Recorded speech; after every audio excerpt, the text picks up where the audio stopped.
What's up, guys? My name is Alex Banaga. Today I'm going to be sharing with you guys 4 ways on how I make the above fold area of my landing pages look a lot better. So a lot of clients hit me up and they say, we love how your landing pages look. They look super visually appealing, da da da da da.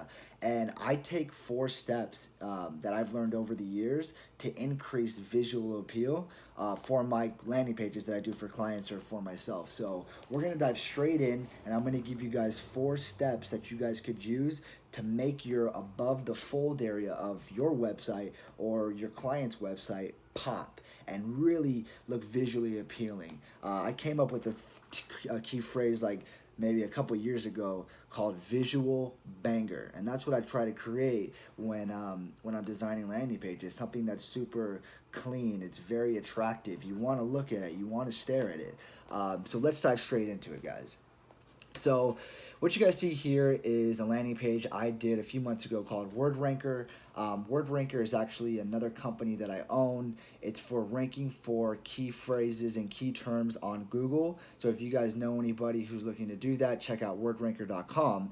But aside from that, if you go there, you'll see this is a live website. So I actually paid a developer to build this, but I designed it all from scratch. So I'm going to be sharing with you guys what I did and the steps I took above the fold to make it really pop. That was something that when I'm designing landing pages for myself or for clients, I really want to emphasize that it's important that you do something visually, especially if you're a designer, that's gonna draw your audience in. That's gonna make them be like, wow, this is so pretty. Like the attention to detail is like amazing. Like these guys must take their craft or whatever they do very seriously.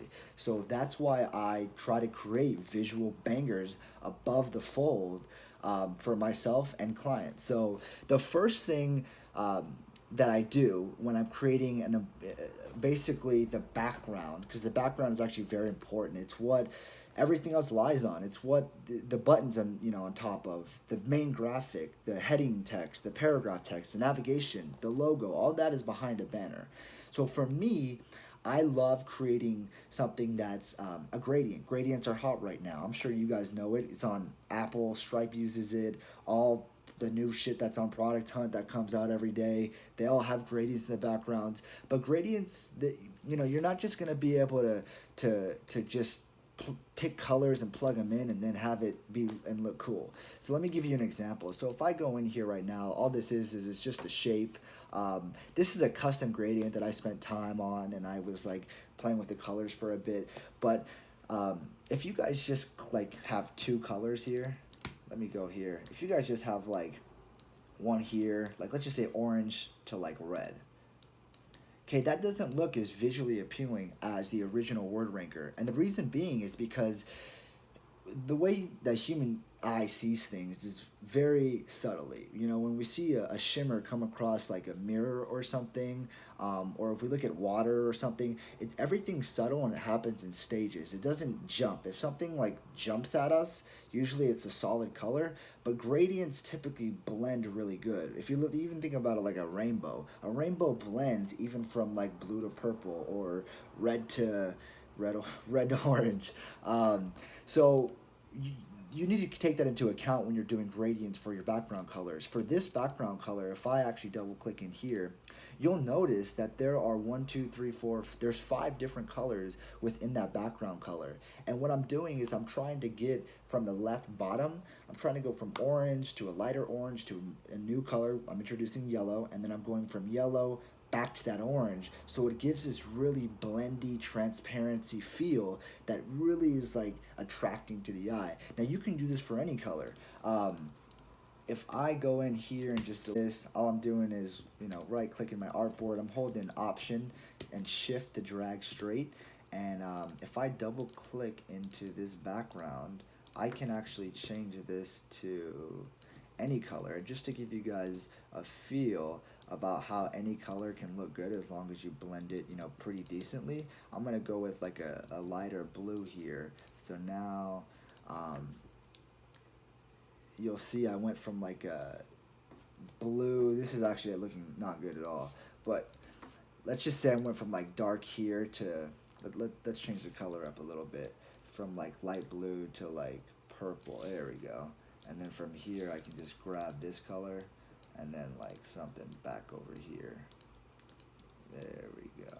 So you can see now these have blends on them, so that's why they look all weird and stuff. But let's just say we scratch that.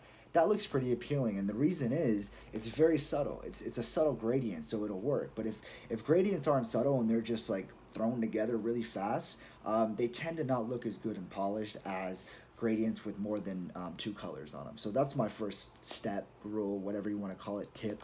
The second tip is the color that you choose, your color choice for what is the background color going to be. Now, I typically like to pick really bright colors. Bright colors have always been known to convert better as CTAs, call to actions. Brighter colors just get people's attention. That's why there's theories like McDonald's is yellow and red, because when you're driving by it, like the eye just naturally goes towards the color red and really bright abstract colors. And the stop sign is red as well, right? So a lot of the call to action colors that I typically try to go for are super bright, but very legible if there's text on top of it. So for instance, this orange button right here, you can still read the text that's inside of this button perfectly, but that orange is very bright.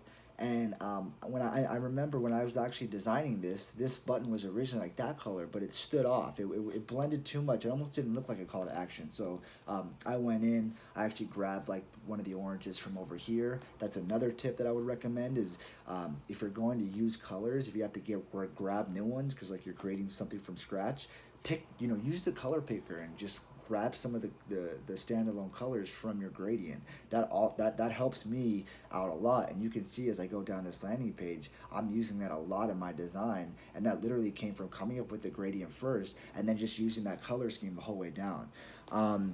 The next tip is making your text very legible. So a lot of times I see on landing pages with like rookie designers or people that are not even designers, that are like product owners that need to throw a landing page up, sometimes the text isn't legible. So this text right here, I can read it. Rank first page for your dream keyword. Now let's say this is white. Let's say we made the background a lot lighter.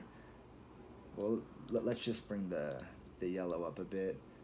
You can see it's getting hard to read that like the word for is like almost you can't even read it. It doesn't look that good.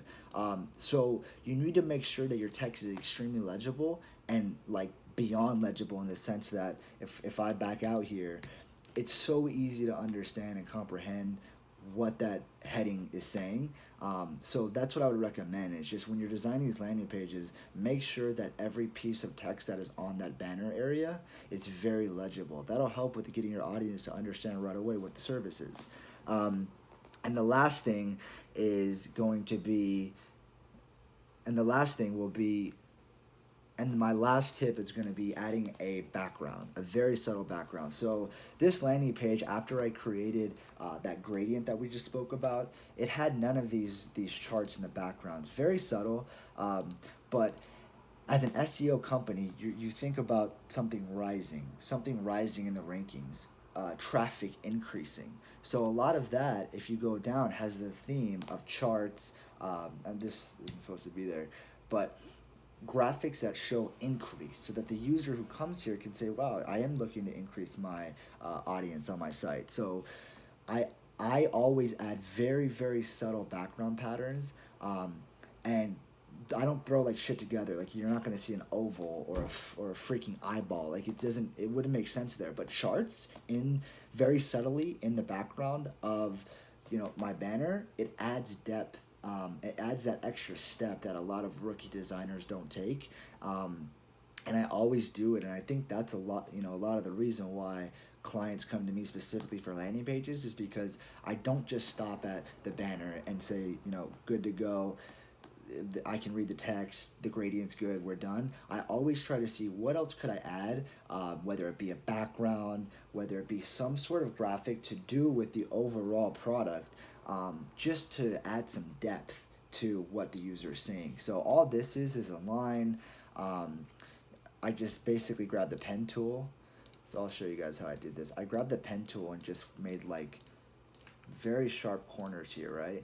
And then all I did was I just grabbed each one. I'm holding shift and I'm clicking each dot right here. And then I'm just rounding the corners right here, guys. So I'm just doing that. And then you can even increase these to more. And then that's actually, let me just scoot this up. What's up? There we go.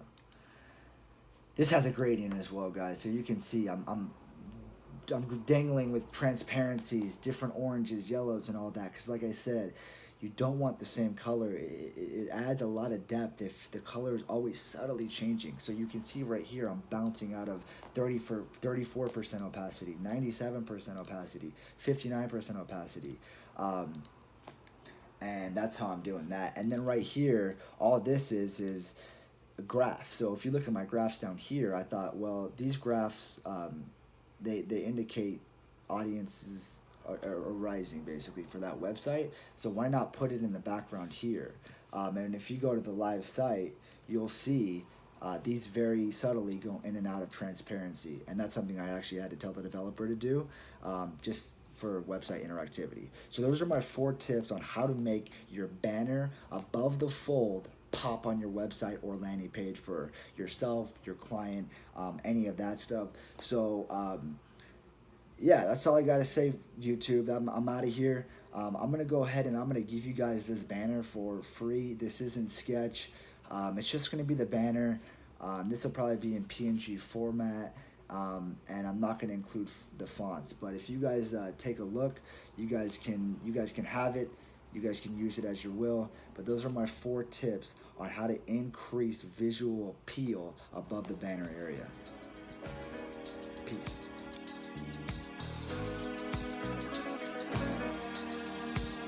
Cool.